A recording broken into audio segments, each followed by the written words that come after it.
Good morning, everybody. Welcome to Spiritual Matters Thursday here at the Daily Huddle. I am your host, Dr. Monikah Ogando, and I am so delighted that you are here. Oh, the summer's almost over. What are we going to do? We continue our series with the 8 archetypes of manifestation. We're doing the latter half. Last week, we did the first 4. This week, we're doing the second 4. And we are getting ready to slide on to home base, as it were, with the fall equinox coming near today. And yesterday, I think it was a full moon. We have a lot to talk about. Stay tuned. Welcome to the Daily Huddle.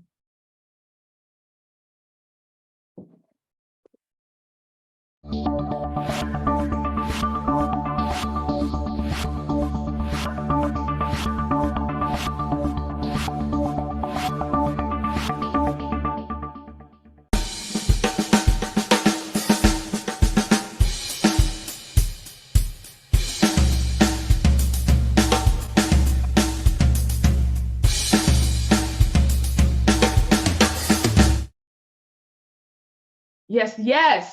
Welcome once again to the Daily Huddle. I'm your host, Dr. Monikah Ogando. We are here with Spiritual Matters Thursday.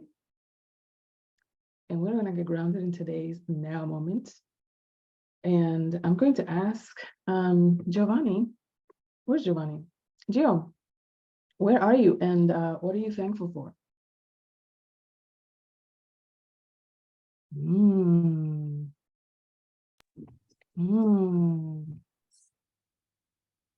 Is he here? Is he shy? Is today the day that he gets shy? Let me ask Sorrel. Sorrel, how are you and what are you thankful for? Dr. O, I am grateful for your presence and I'm grateful for your energy. I'm grateful for the depth of your knowledge and how you marry your knowledge of the universe and speak to us in a way that leaves us whole. Thank you for that. I'm grateful for that. And I am here. Here. Yes, yes. Sorry, I dropped my phone. I didn't get on time. Oh, that's okay. We'll come to the next question for you.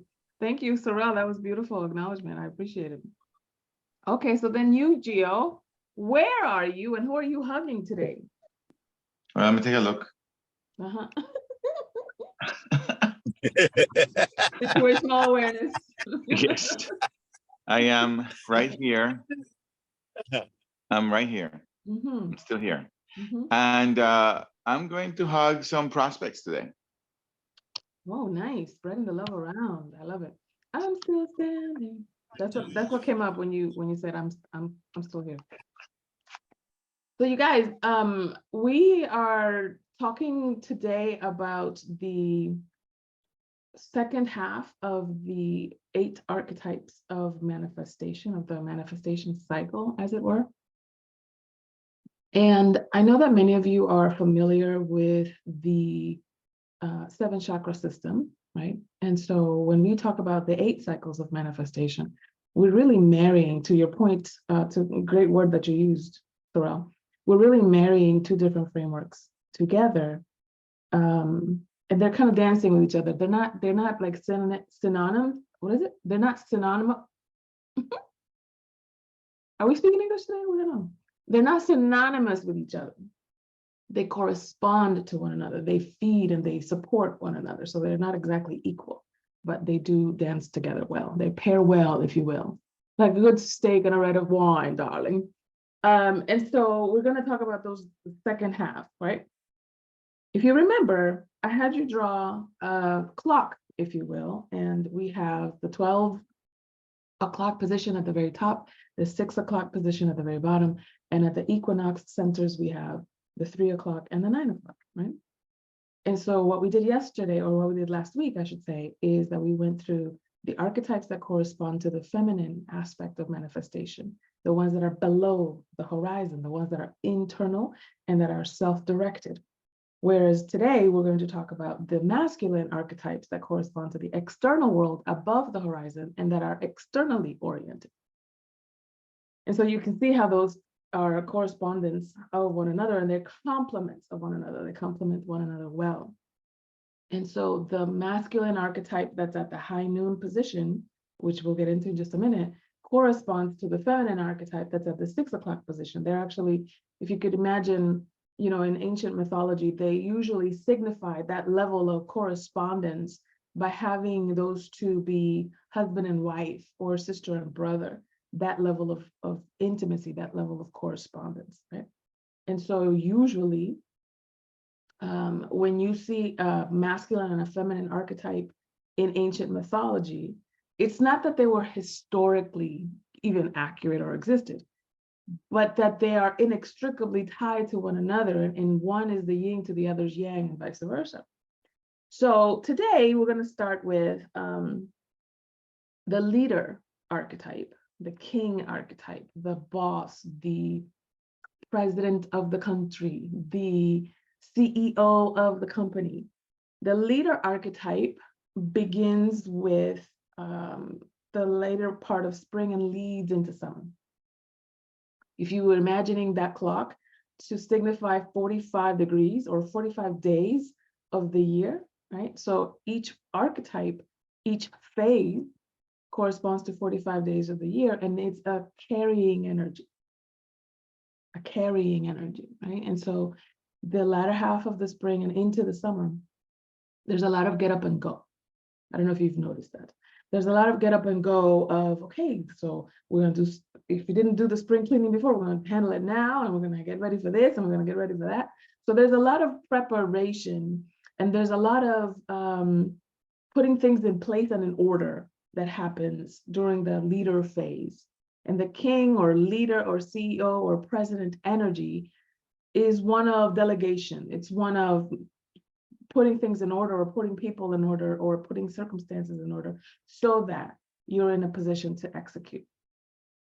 Because the very next archetype that begins at the summer solstice on June 21st and leads all the way to the middle of summer, August 4th, which we just finished, is the soldier archetype, right?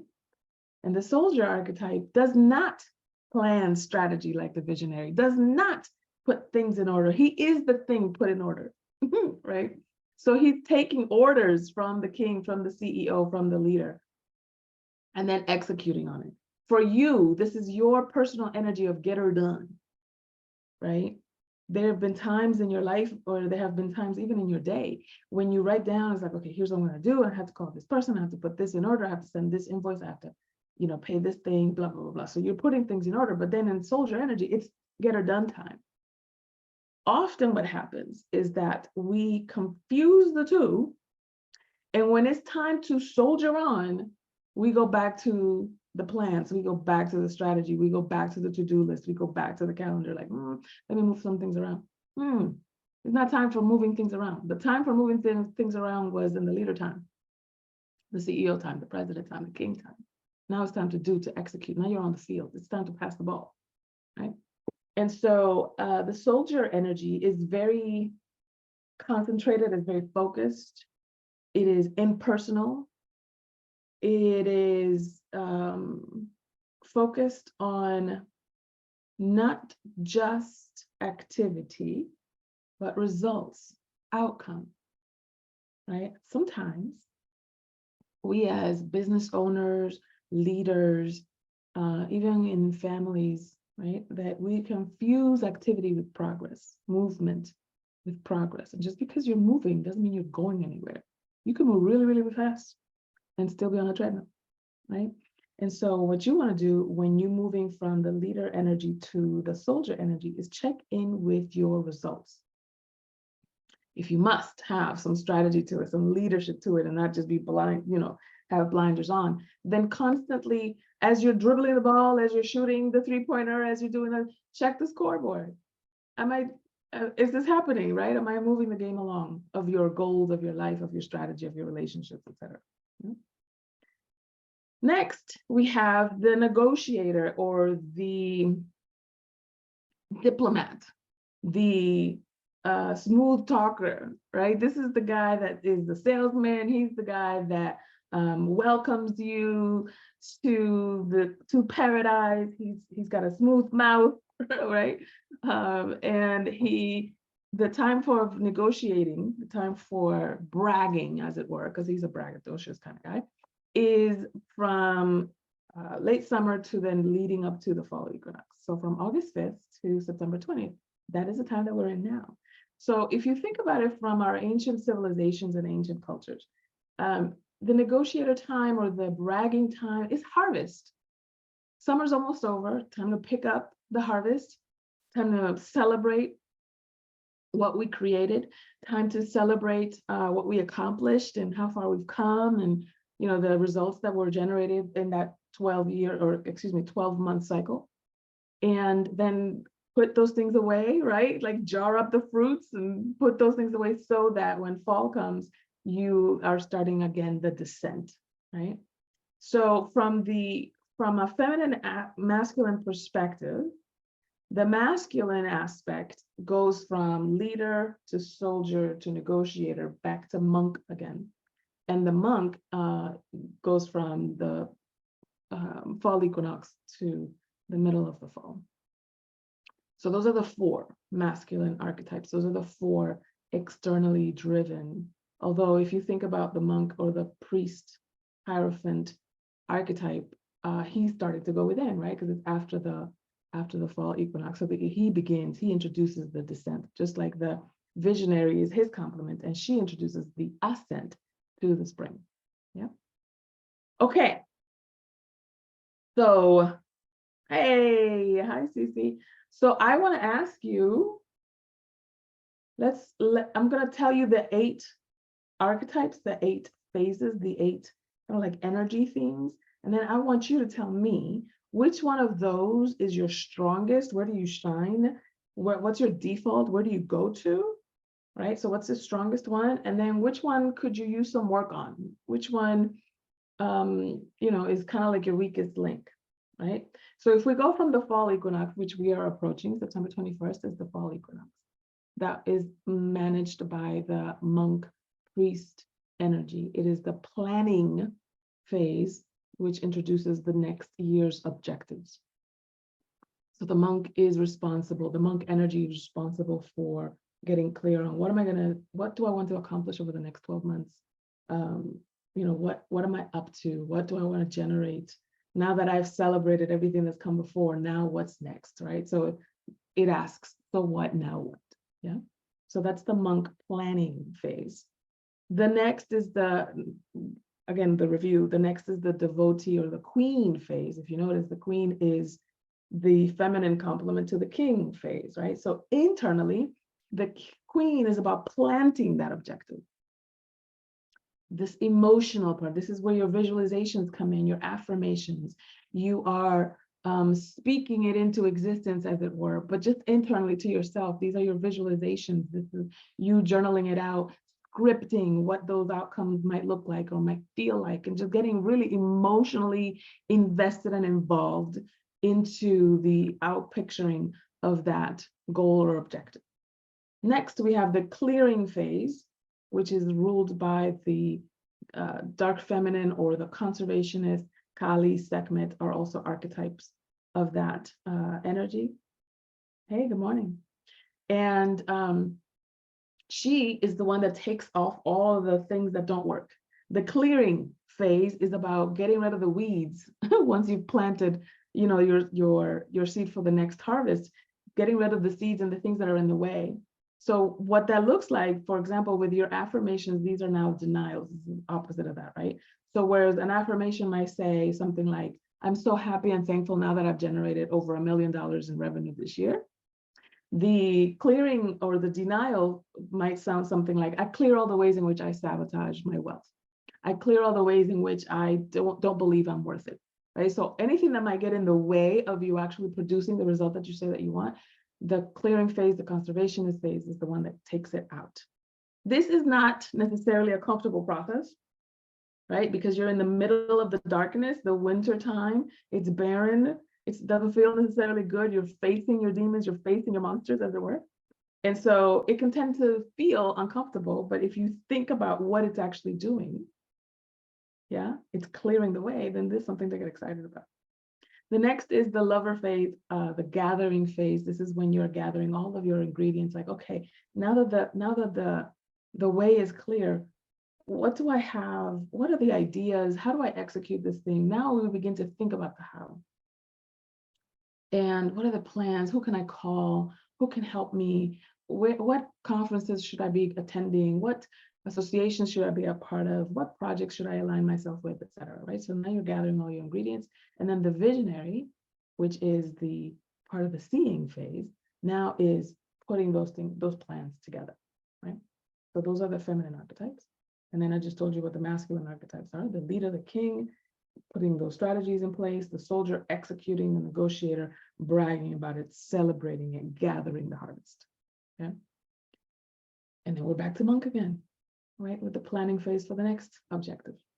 Now, if you notice this, it looks like, right, it's very neatly broken down into a solar cycle, 45 days for the year.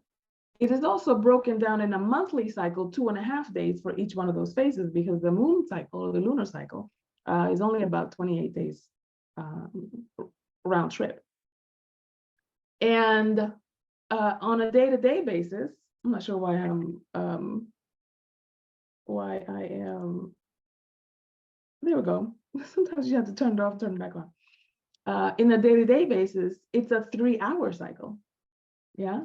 So if you think about the day itself, 6 to 9 would be the planning phase, 9 to 12 would be the planting phase, 12 to 3 is the clearing phase, 3 to 6 is the lover or the gathering phase, 6 to 9 is the visionary, 9 to 12 is the leader, 12 to 3 is soldier, 3 to 6 is negotiator once again.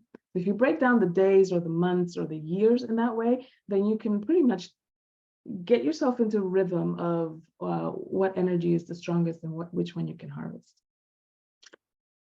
I know I just gave you a lot of information and I went really fast, so I hope that you listened fast because the question still remains, which one do you think is your strongest of all the 8 that I just gave you? And which one could you use some work on? I know for me, to give you something to think about, you can put it in the chat or you can raise your hand so I can call on you. For me, my strongest one is the queen energy, the devotee, the planting phase. I'm really good about visualizations, and I have a program called Upgrade Your Subconscious, and I'm really good about getting in there, right, into the mind and so forth. The one that I could use some work on, Lord, is the soldier one, because the soldier's like, get her done. I'm like, can I hire somebody to get it done? So I could use some work on that one. Ronald, do you have your hand up? Let's hear what you got to say. It's a great subject. I'm going to dive right into it. Last week, about last week, in my office, we did this exercise called emergenetic. Emergenetic, and I don't know if anybody's familiar with it, but it's more like to discover who our type is and who we're working around, who we're working with. Okay. So you get to know who's who and how, the kind of their thinking attributes, and behavioral attributes. And then so it's broken down into analytical, conceptual, structural, and social. So with a group of probably, I want to say, I think we're about 30 in the room, just pick a number. 3 of us, including me, we're basically even on 4. So in other words, my percentage of analytical, I had 2 that was equal. My percentage of analytical was 27. My percentage of conceptual was 27. And then my structural was 23. And my social was 23. In my behavioral attributes, I was very gregarious. I mean, like very, loud and kind of, life of the party kind of thing. And then my assertiveness was, somewhat in the a little bit, the third, they call it the third. So in fact, I was third in all of them. My flexibility, my assertiveness, and my expressiveness. So like on a higher range in all three of them. So I'm just saying all that to say, in this, archetype that you create, celebrate, show in there, could you be even also in all four of them? Because in fact, it's really I'm really looking at it as the same, almost the same study in a different setting. So I'm just trying to find out if I were to really look at myself in the setting that you were just display here, where would I fall? Right. Well, it sounds like, based on what you just said in terms of analytical and conceptual being even, it sounds like you would probably be more along the lines of the visionary and the leader. Right. So on the left side of the clock. Because the visionary is very much about the strategy, right? Like what are we doing, and how are we putting this into place? And then the leader actually has it happen. So it's conceptual into analytical in a way. This is very reminiscent of the HBDI Herman brain dominance instrument, because it talks about that, right? It talks about, like, if your brain was a quadrant, there's a part of you that is very concerned about the why. That's the conceptual part, right? And then there's a part of you that's concerned about the data, like what are we doing, how much is it, etc. And that would be the analytical. Whereas the structural focuses on processes, and the social or relational focuses on the relationships, right? The who. So all of the main questions are answered there, right? Like why, what, how, and who's involved. I love that you broke it down that way. It's very analytical of you. Yes. Because that's what I was looking at. I said, wow, that's interesting, that because we were just coming out of this, and I'm still, rationalize it and absorbing it, thinking, okay, so this is where I fall. And then you come with this subject matter this morning. I said, whoa, that's I would love to take whatever test that, define me as a soldier, or what kind of that's actually a great idea. Am I, to see if not so much I think I'm validated, but just to play around with it to see where I fall. Yeah. So one of the things that I love about what you're sharing, Ronald, is that I started the dialogue, I started the conversation by saying they're not necessarily synonymous, but they pair well, right? They complement one another, and they're basically saying the same thing. So when you have emergenetics, or the Herman brain dominance instrument, or you have this archetypal framework, they're all pretty much saying the same thing, right? They're all breaking it down in that way. Some more complete than others in terms of assessing it from a feminine or masculine perspective, or internal, external, inward or relational, and so forth. But they're pretty much the same thing. It's kind of like the word universe means one song, right? So we're all saying the same thing, we're just using different language to say it. Right. So that's great. Thank you for sharing that. That contribution was awesome. Thanks. Yeah. And it's good to know that you're 27%. Now I'm going to remember 27% analytical, 27%. I'm really, 25, in the 20s, 27, 23, 27. And there was four of us like this three of us like this in the room. Does it also show you where your stress points are? Like there's some ways that you are in default, and then there's a way that you move when you are under stress.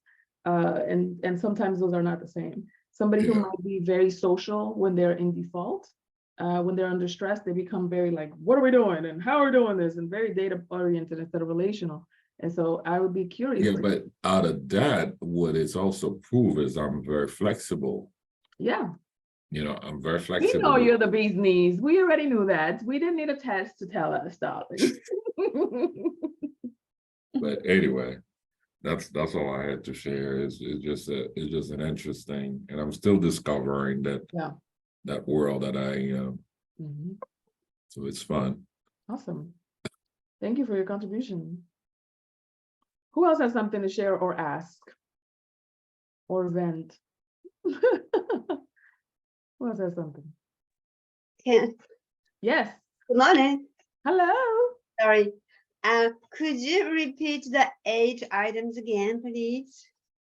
Yes. 8. So the planting phase, the planning phase is ruled by the monk. The planting phase is ruled by the queen. The clearing phase is the conservationist. The gathering phase is the lover energy. The seeing phase is the visionary. The leading phase is, of course, the leader or the king, complement to the queen. The doing phase is the soldier, and the using phase or the bragging phase is the negotiator. So what did you say these are coming from? What do you mean? Like what tradition? Yeah, what is what the information based on?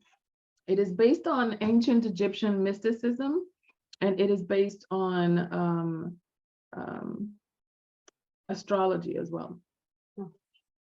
Thank you. You're welcome. There's a movie that Mel Gibson played, a gangster, is called Payback. And I'm not going to bore you with the details of the story, but there's a line specifically.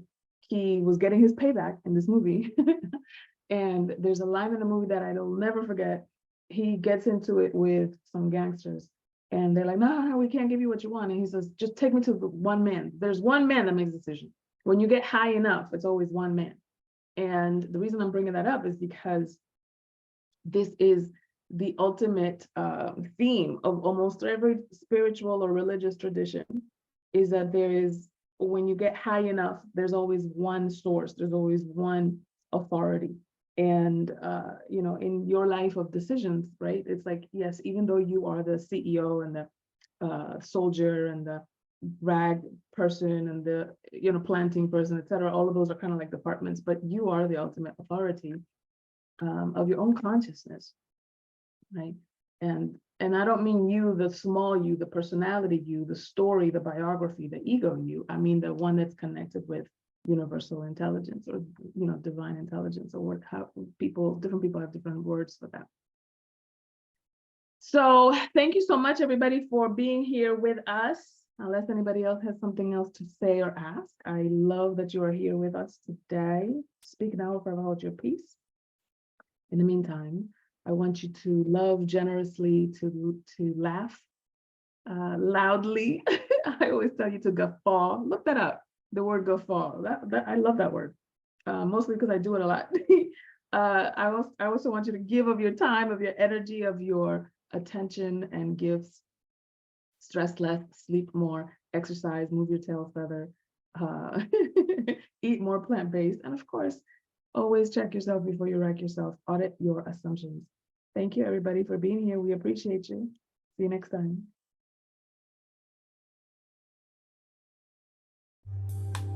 Thank you. Thank you. Gracias. Gracias a ustedes.